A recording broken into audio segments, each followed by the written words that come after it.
Veterans Day is a day set aside to recognize all those who have served. We remember those that are no longer with us, we honor our retired and former service members, and we thank the veterans that are still defending our country against all enemies, foreign and domestic. I am Chief Warrant Officer 2, Nathan Bramer. I am a 290 Alpha, an electronic warfare technician out of Bloomington, Minnesota, 34th Infantry Division Headquarters. I've deployed 3 times. Veterans Day means to me giving credit to those past and current soldiers who have deployed overseas. Sergeant Noon with the 1st ABCT, 25 Bravo. I'm currently working as a server admin, 2 deployments, one to Iraq, one to Kuwait. What Veterans Day means to me is just remembering those who went before and all the sacrifices they made for the country. I'm Specialist Lucas Johnson. I work as a supply specialist at the headquarters company of the 1st to 34th Armored Brigade Combat Team. I've deployed twice to the Middle East, and Veterans Day is important to me because it allows me to take time to reflect on myself and to think of my brothers and sisters to the left and right of me that have also served. I'm Lieutenant Colonel Dana Novinsky. I've been serving for coming up on 16 years this December. I was active duty for the first half, and I've been in the Minnesota National Guard for the second half of my career. Over that time, I've done 6 deployments, and I've traveled the world. To me, Veterans Day is a time to remember all the people who came before us to provide us our freedom, and to remember those who are currently serving with us and those who are overseas still protecting our freedom. Whether you call it Veterans Day, Armistice Day, or Remembrance Day, it is a day that we remember. Remember the Minutemen who won our independence. Freedom is not guaranteed, and it certainly is not without price. Remember the generations of patriots who dedicated themselves to the defense of our country to make us stronger and more resilient as a nation. Remember today's warriors deterring aggression all around the world. Remember the veterans of the Army, Air Force, Navy, Marine Corps, Coast Guard, and the newly commissioned Space Force as they continue to demonstrate patriotism, love of country, service, and the courage to sacrifice individual safety for the common good of our great nation. Remember, this day belongs to them. Yeah, hello. This is Joe England. I'm giving you a little brief rundown on my military service here for the pastor to use as needed. I was in the 3rd Army. That was General Patton's Army, 3rd Army, and of course he's the man with all the tanks, and I think he had a big thing to do with winning the Second World War. But anyway, I went in 1943, came out in 45, but I spent 2 years overseas. Went from across the channel right during the D-Day invasion, and that we ended up on Utah Island, or Utah Beach, I should say, which is next to Normandy. And although it wasn't the very first day of the first wave, because I was in a 300-person medical corps, we had to do a lot of mopping up of the first wave, which sounds terrible to say even, but we went through some gory moments. So anyway, the Lord kept me very safe during my entire route of 2 years overseas, and most of that during the Second World War, and part of it was in England preparing for the invasion. But in any event, it was interesting, but also harrowing at times. The Lord kept me from stepping on some landmines and a whole lot of other close calls that I'm very thankful every day for. Otherwise, I wouldn't be talking to you now. My best buddy, Bill Brookster, was in an aircraft, and he got shot down and killed in 44, so I feel sorry for what he did, what happened to him, but that's the way those losses go, and we can't do anything about it. But I'm proud to be an American. I'm proud to have served in the World War II in the sense of helping my country. And this country I love dearly. I just hope and pray that it will continue to improve rather than to have any other setbacks. And we'd love to see God on the throne here.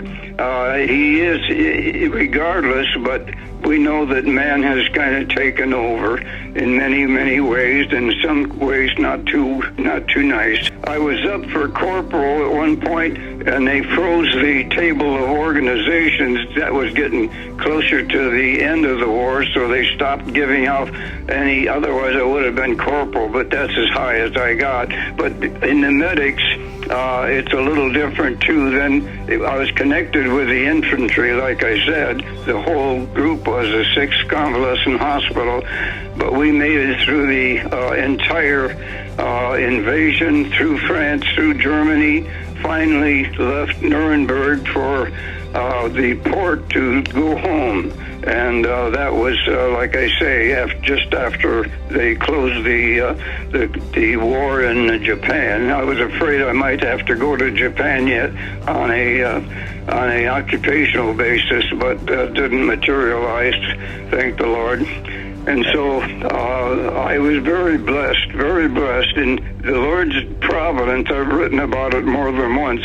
His providence is just unimaginable in my life, and it's not because of me, it's because of him. And he's given my wife that providence as well. So here at 96 years old, we're still honoring the Lord, and we love the Lord, and he's been a blessing to us. Okay, my name is Kenneth Atchison. I'm a Navy World War II veteran. I served for 2 years in the Navy in 46 and 47. My places of service, I took my boot training in a old CB camp down in Virginia near Williamsburg, at a place called Camp Perry. After that, I was chosen to go to the first journalist or enlisted journalist school for non-officers. So I went to Chicago, the city of Chicago. They put us up in a old hotel there that the Navy had leased. Went to a journalist school there, studied photography and how to talk to people and all that kind of stuff.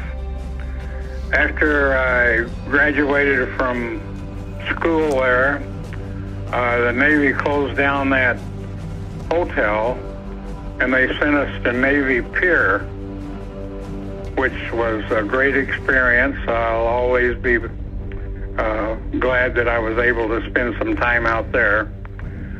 After a short time out there, the Navy decided that they would send us to Great Lakes, Illinois, which they did, and they set us up there in a plush barracks, and served the rest of my time there. And it was one of the highlights of my life. That 2 years was better than any education that I ever received, and I'm very thankful that I have it in my background. And of course, Veterans Day means a lot to me because,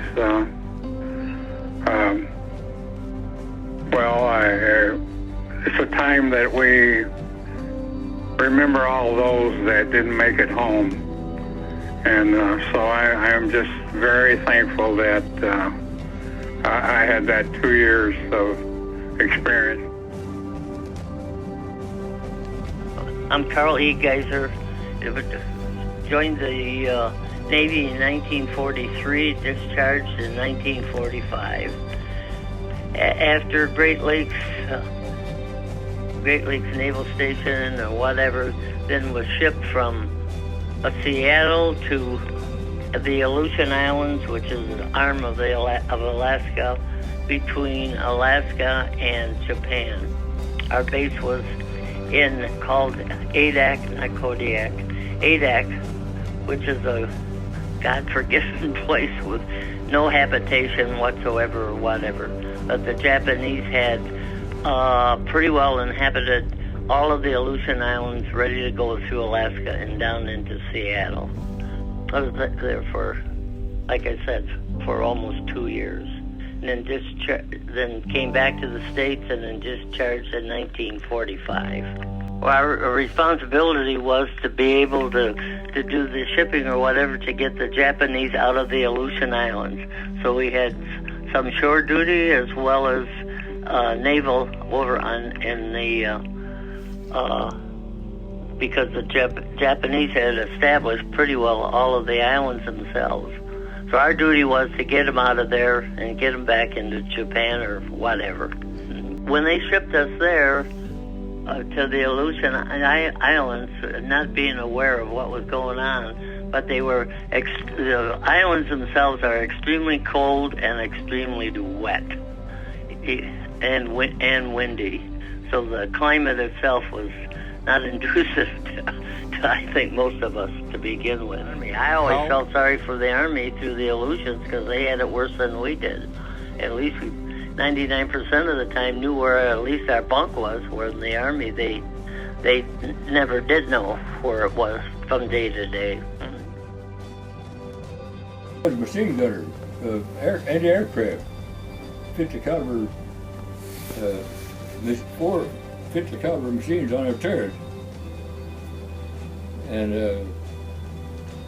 I only remember shooting one plane down, and he was coming at me from between the place where the fighters airport was, and then the bomber airport was across, and it was a stream or bay that come down in between that, and this plane was coming right down that bay, right at my level with my gun. And I opened my fire and he went down. I don't know if he did it on purpose to get away from me. He went down nose first, and I never see him come out of there. But anyway, I didn't get nothing from that airplane. After the war, when the Japs quit, I was on the top bunk, and about 6 o'clock in the morning, they was making a lot of noise out there on the deck, and I got out off my bunk and went out there, and they said that the Japs quit.